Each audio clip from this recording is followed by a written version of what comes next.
என்ன பார்க்காம இருக்க முடியல. அதனாலதான் நீ வயத்துல இருக்கும்போது அவ தனியா வந்துட்டா. வந்தவ சொல்லிதான் தெரியும் அந்த மனுஷன் உங்க அம்மாவை எவ்வளவு கொடுமைப்படுத்தி இருக்காருன்னு. என் மக என்கிட்ட திரும்பி வந்ததும் கைவிட்டு போன என் செல்வமே திரும்பி வந்ததா நினைச்சேன். அதுக்கப்புறம் அவளை பாக்குறதும் அவளுக்கு சௌரட்சணம் செய்யறதுமே என் வாழ்க்கை ஆக்கிட்டேன். அப்படி இருக்கும்போதுதான் ஒரு தீபாவளி அன்னைக்கு நீ பிறந்த.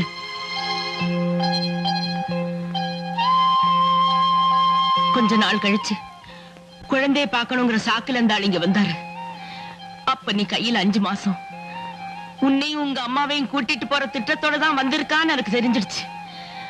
ஆத்திரம் தாங்காம அந்த மனுஷனை நேருக்கு நேரா வாய்க்கு வந்தபடியெல்லாம் திட்டிட்டு, ஆனா எதையும் சட்டை பண்ணாம பச்சை மண்ணான உன்னையும் தூக்கிக்கிட்டு என் மகளையும் கூட்டிட்டு போயிட்டான்.